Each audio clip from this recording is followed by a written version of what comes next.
All right. So welcome everybody. Hello, my name is Lila and my pronouns are she and her.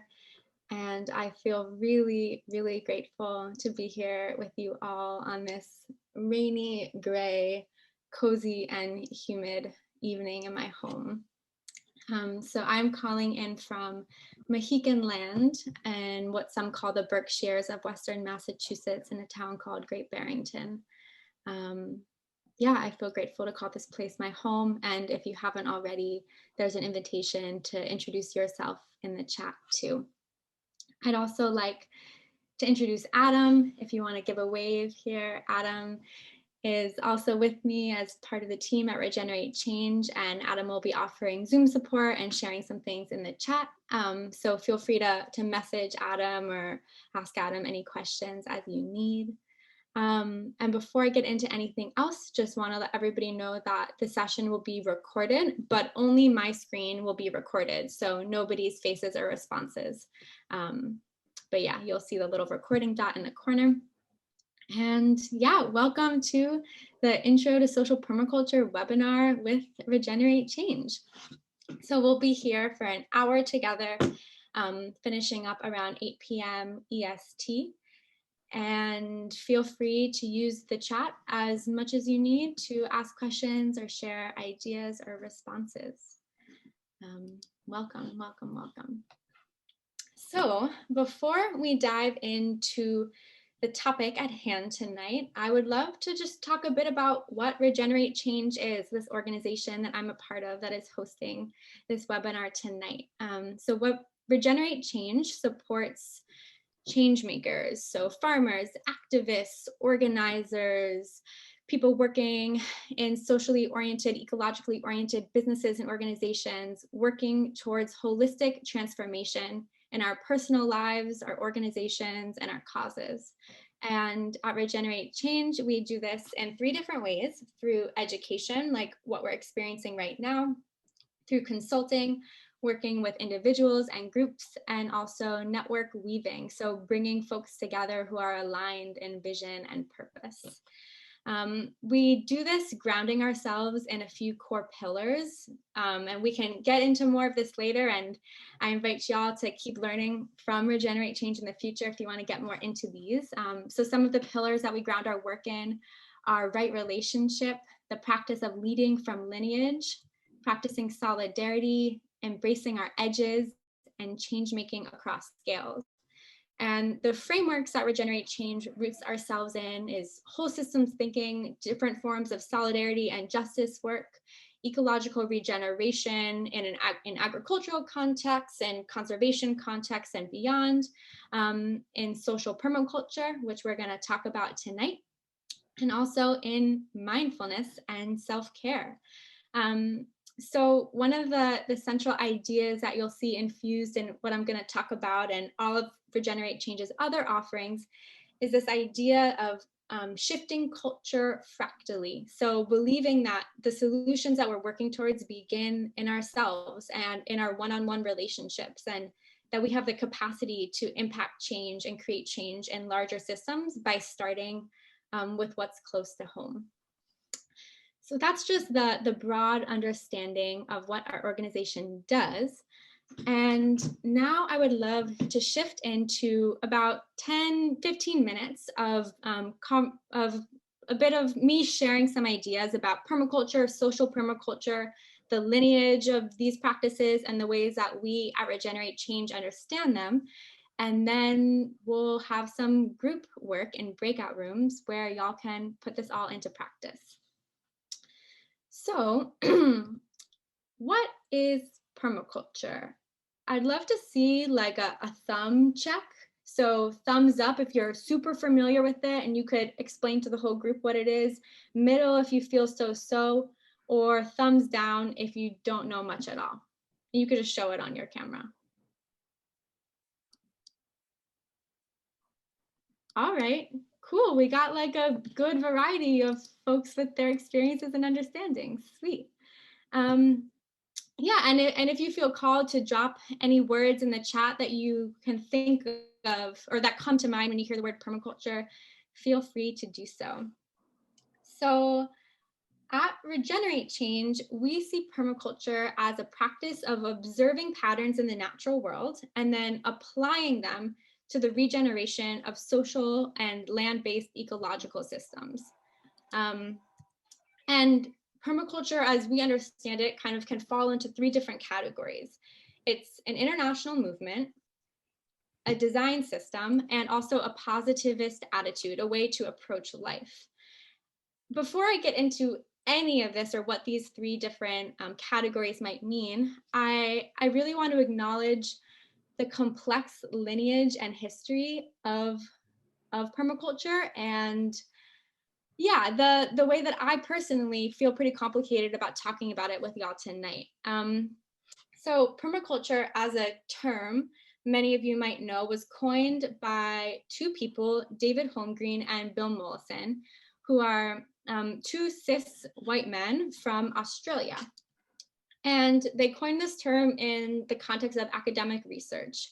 And many folks in the beginning, when permaculture was first becoming popularized and now, have pointed out many, many times that permaculture is really an amalgamation of different wisdom systems from indigenous peoples around the world. That permaculture as a practice of observing nature and applying those concepts and principles is nothing new.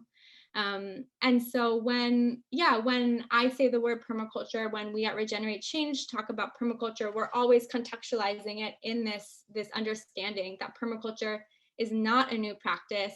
Yes, it can be a trendy word and popping up a lot at the moment, especially post-pandemic. And it's an ancient idea. So yeah, I want to instill that in the foundation of what I leave you with tonight.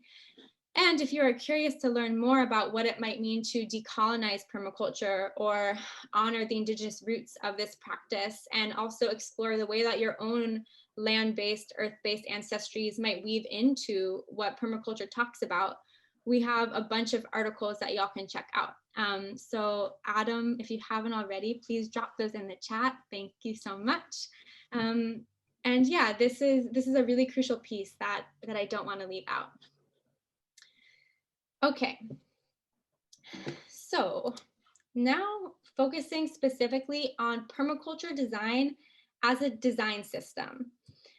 So we at Regenerate Change and in a variety of other regenerative design groups and communities use a design process that is based on thoughtful, protracted observation.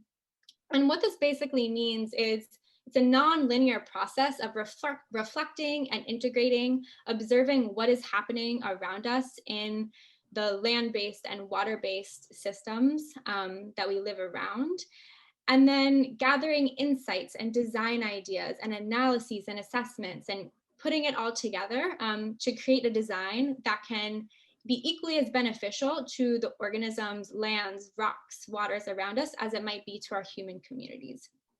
So just a brief example of how this might work. Last year, I lived in a communal home and we wanted to design a native pollinator garden using all perennial plants. So I used the permaculture design system as a way to apply all of these principles and also experiment with, really taking close observation of what the land was telling me and asking me, and using the design process to implement those strategies. So for context, I did research about the flow of water, of soil health. For the goal setting, I talked to my housemates, I talked to our landlord, I talked to our local botanist about what we were all trying to achieve in the project. I then mapped it out, implemented it, and then iterated again and again until the design felt it was in most alignment with the land and the plants and the pollinators and all the humans living in my home. To briefly now just talk about the foundational ideas that are really central to how we understand the permaculture design process are ethics and principles. And I'm sure many of you have seen something like this before, the idea of the three Ps, people, planet, profit. It's often a core idea that's introduced into different discourses and conversations about sustainability.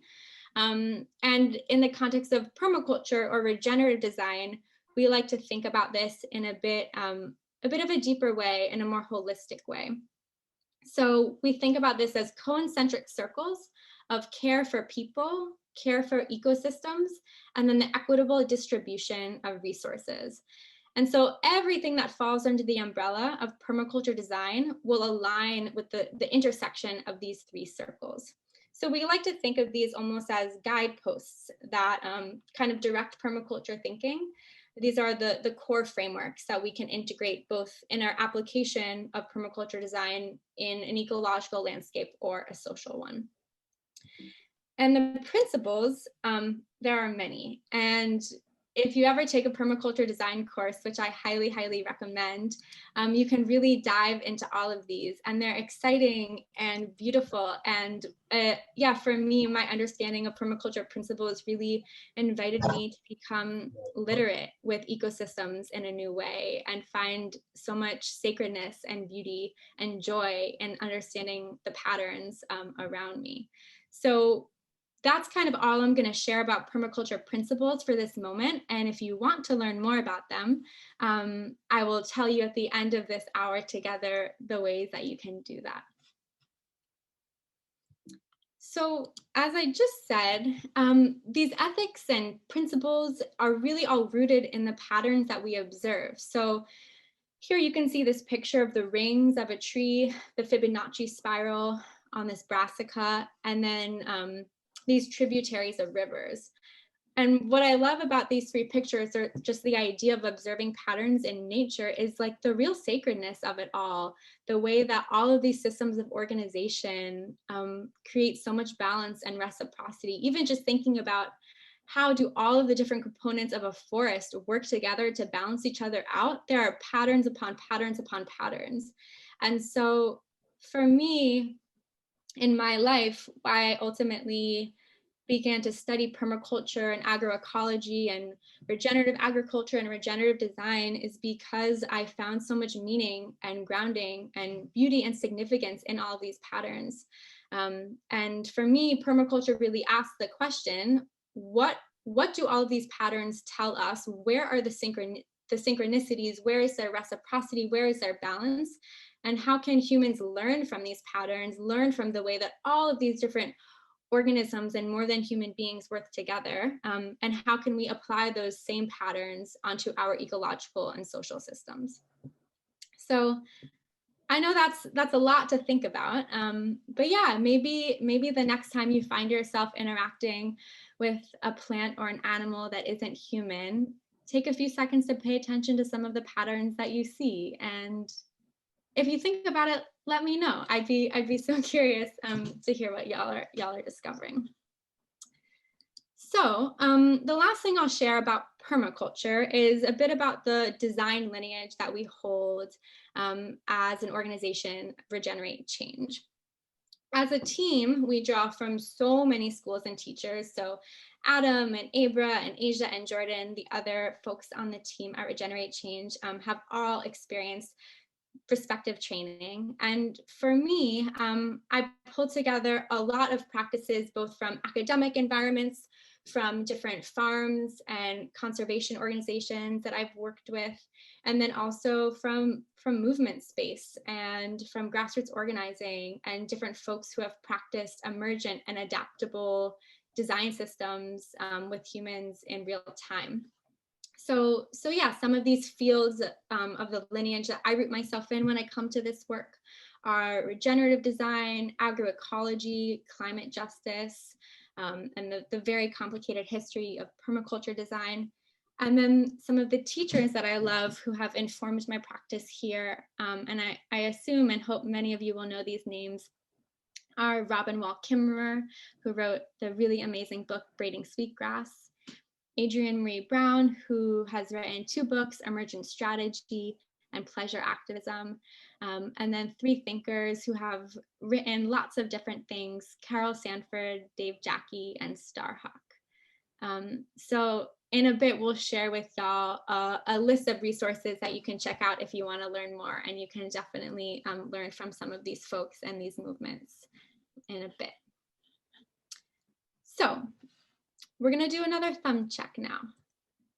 What is social permaculture? We can do the same thing. Thumbs up for, I have a pretty good idea, middle for so-so, and down for not much at all.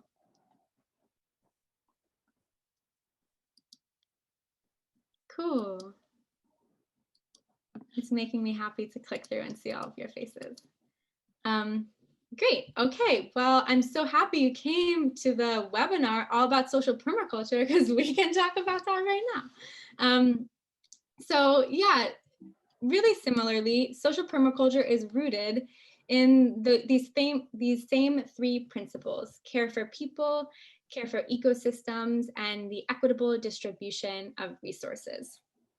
So I understand social permaculture as the application of all of these practices, the wisdom of nature, onto how people relate to each other and to improve how people relate to each other. So this is social permaculture in total just describes the way that everything we just talked about in regards to permaculture, the lineage, the design process, the attitude, the ethics and principles can be applied onto our social landscapes. So this might include, exactly like I just said, that whole systems design approach, a new paradigm of thinking. And what's different from permaculture is that social permaculture also includes the healing of personal and societal trauma, and also combines systems thinking with a social justice imperative. So yeah, that's why my understanding of social permaculture is so rooted in the ways that I've been engaged in community activism and cooperative spaces. And yeah, I feel so grateful that as I enter those spaces, I also have this ecological framework or this ecological lens that I can come to meetings and conferences and gatherings with. So just to briefly expand upon that example that I gave of using the permaculture design process to design a pollinator garden at my home last year, my housemates and I also used that same exact design process to the social challenges that we were facing.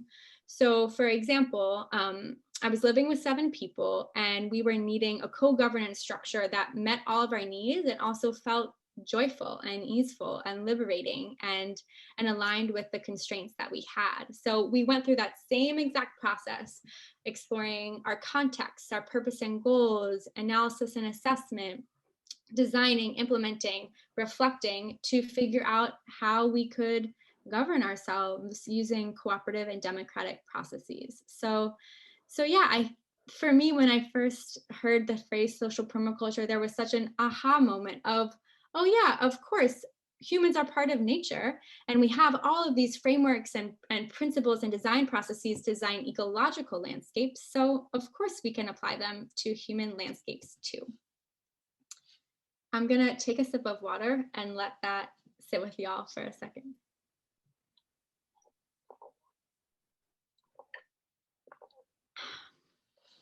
Great. So what we will get into right now for the next few minutes is an exploration of what it looks like to apply some of the core practices that we use at Regenerate Change in social permaculture onto real life examples that we might be facing. So the first one is called Nested Social Ecosystems. And this is a framework that invites us to see ourselves, as I just said a few moments ago, as part of greater systems. Just like any organism is part of an ecosystem, humans too are part of human communities and also part of ecological communities. So just to begin, we can start with ourself, individuals at the center. And this isn't designed in an egotistical way, so not saying that we are the whole center of the universe and everything needs to revolve around us, excuse me, but rather it's a fractal way of viewing the organization of humans. We're at the center of every scale. And ultimately, we can influence what ripples out beyond us, and whatever happens beyond us can ripple back and influence us too. Then we can zoom out to a second nested hole, a second ring, and think about the groups we're a part of. So these are our organizations or our institutions, maybe a family, a community, a collective. What are the near circles that we find ourselves in that are small but really impactful in how we move through our life? Then we can think about the larger systems. So this might be the food system or structural racism or the criminal justice system or the system of healthcare or supporting mental health. So what is the system that that group is encompassed within? And then we can zoom out even further to think about the culture. So what are the norms, the laws, or the cosmologies that impact the system, impact the group, and therefore impact the self? So just to bring this back to an ecological understanding of nested holes, this is helpful for me to think about, for example, a bird living on the branch outside your window. And this bird is the self, and this bird also has a family. That might be the example of the group. The family of birds might also live in a forest, the forest that surrounds my house right here, which you can see out the window. And then that forest is actually part of the bioregion. So all of the different organisms, species, waterways, aquifers, mountains, and lands that are comprising of the area where I live. And so similarly, we can just think of ourselves fractaled in that way. So for example, I'll apply this example to myself. I am Lila. I am a farmer, as well as teaching this webinar right now. And I farm in a group that is really committed to land-based reparations. So the farm is the group I'm thinking about, and then the system I'm thinking about is a system of rematriating land and resources to Black, Brown, and Indigenous peoples of this land, of this continent. And then the culture beyond that I'm thinking of is one of settler colonialism, where all of the lands around where I live are stolen lands that do not belong to me and my ancestors. So I'm always aware of, when I show up to work at the farm, I'm thinking about this system that I'm a part of, and then what's the culture that's acting on our behavior, our decisions, and our actions. Okay, nested social ecosystems. So we're just gonna think about this in a bit of a, kind of a deeper and also holistic way. So this is, nested social ecosystems is really also about scales.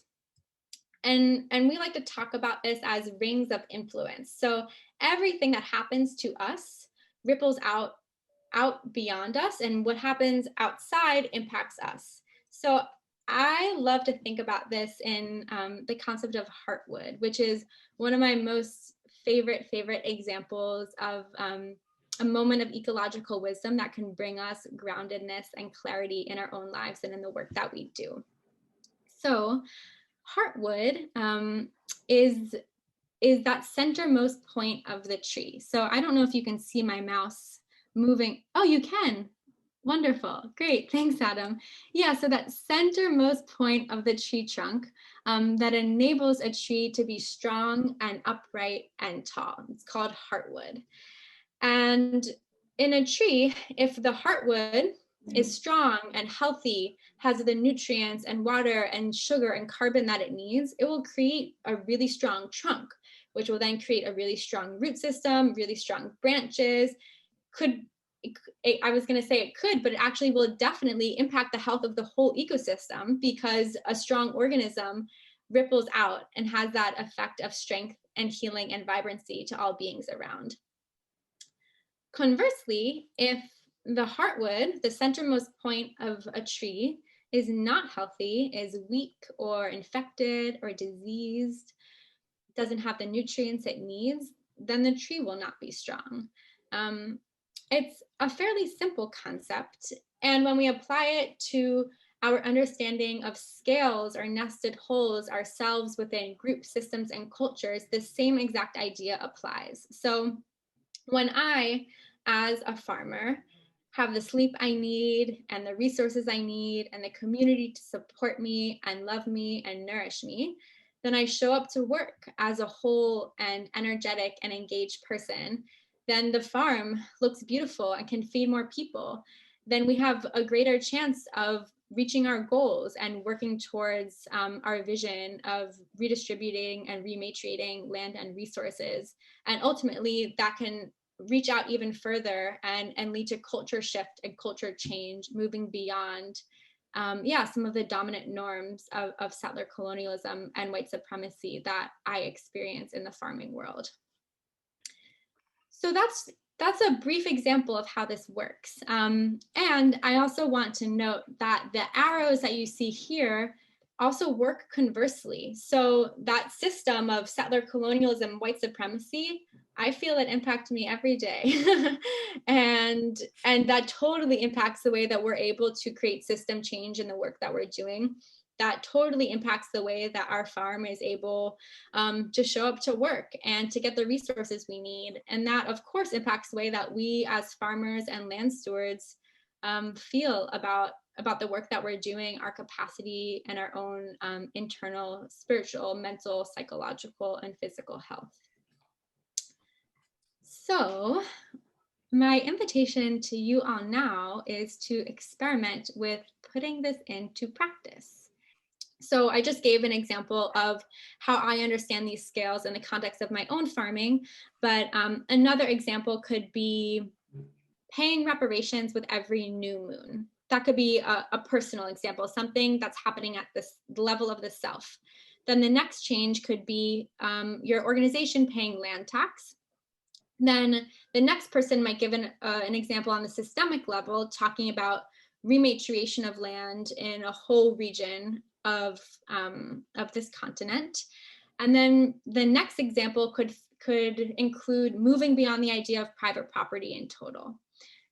So I understand regenerative social design as the application of social permaculture. So the way that we are integrating these concepts of nested wholes, of scales, all of the other ways that ecological principles can be applied onto social systems, and using this to create, I don't really love the word solution, but a strategy or an iteration of something that is attempting to solve a problem in our communities, within ourselves, or a problem that might be happening across any of those scales that we just talked about.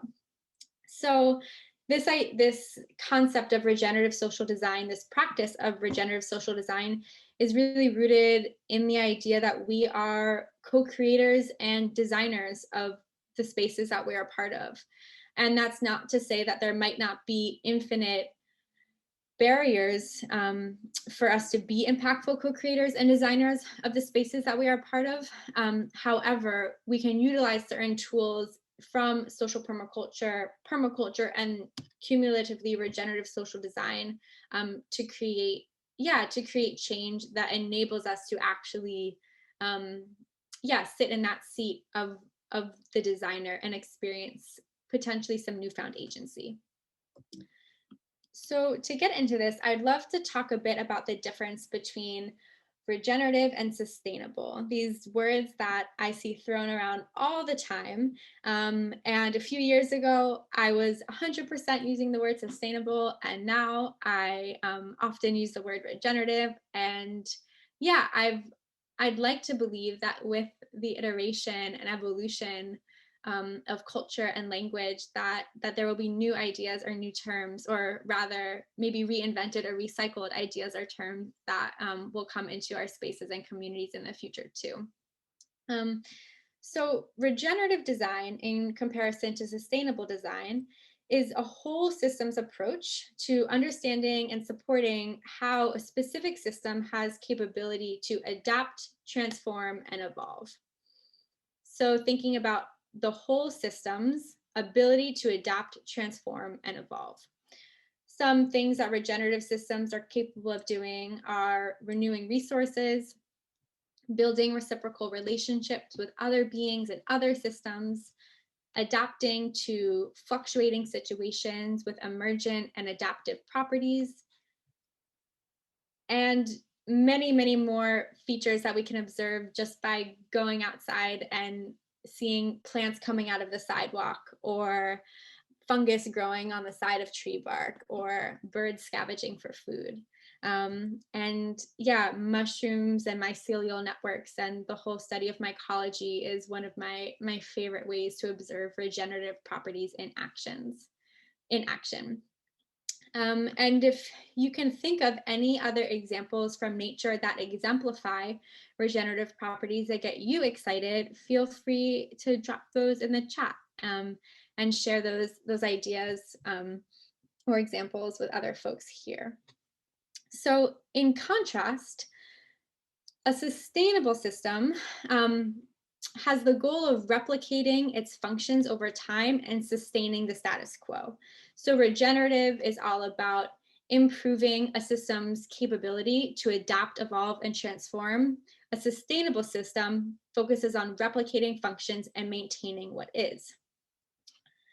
My question to you all is, do we really want to sustain the mess we are in, or do we want to regenerate and evolve? So the whole reason that I, in my own life, in my farm work, in my community work, in my personal and relational work, focus on regenerative design, and the reason we focus on this at Regenerate Change is because we believe in our capacity and our need to regenerate both our ecological and social landscapes, rather than just sustain what is already existing. And yeah, this question it's a huge question. So I hope this lingers with you as you leave this workshop tonight. The last piece that I'd love to share with you is a tool that we use at Regenerate Change called the Regenerative Social Design Canvas. And it's a beautiful, deep tool with many different features that I don't have time or capacity to explain to y'all in this moment. There will be many opportunities to learn more about how we use this, and we'll share those at the end. But simply put, the social design canvas is a way to apply core frameworks of social permaculture to moments of social change at any scale. So each of the different bubbles that you see here with the different images represent 12 different modes of thinking. And we can zoom into any of these 12 modes, either following the circle in a linear way or bouncing around, and use each lens to help us think critically and differently about a problem that we are experiencing in across any of those scales, self, group, system, or culture, and engage our capacity to be a regenerative designer. So we are also in the process of developing a deeper offering around this canvas, and yeah, stay tuned for that. But in the meantime, Adam, if you have not already, please drop a link in the chat where y'all can check out a download of this canvas and receive a bit more information than what's on this slide right now. Okay. So reflection and integration. This is the central step in our design process that I shared with y'all way at the beginning of our conversation. And in any moment of permaculture design, reflecting and integrating on what we just experienced or what we are experiencing is really central. So before we leave Zoom space together, I'd love to invite y'all to actualize a next step. Is there a next step that you want to take towards learning more about or practicing social permaculture? And one of the tools that I love to use to actualize the next step is with the acronym called SMART. So SMART stands for specific, measurable, achievable, relevant, and time-bound. And this is a way to create next steps for ourselves that actually work for us and aren't realistic.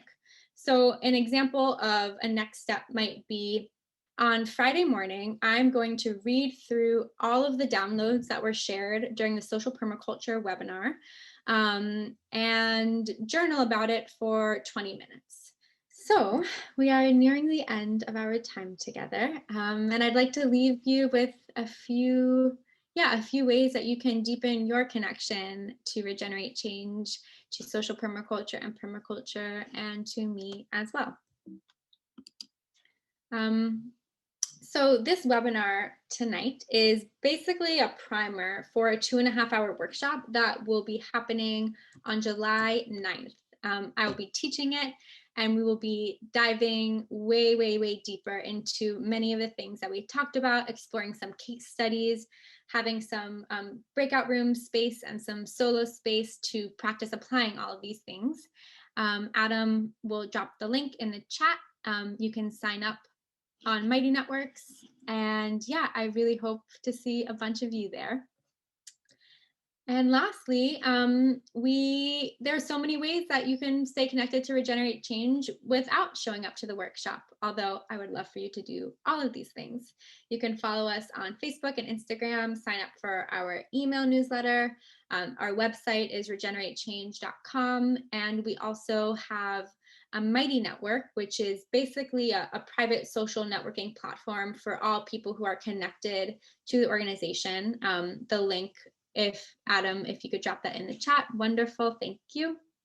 And yeah, it's a super great way to connect with other folks who come to our offerings and who are designers and activists involved in really radical social and ecological work all around the world. So as folks exit, I would just love to share my gratitude for you all. Yeah, I'm experiencing a lot of growth in myself and change in myself, just being here and sharing these ideas with you. So thank you for trusting me and listening to me. Again, my name is Lila. And if you have any insights or appreciations that you would like to share on your way out, please drop them in the chat. Thank you all so much. And yeah, feel free to stop sharing my screen and feel free to unmute yourself and say goodbye too.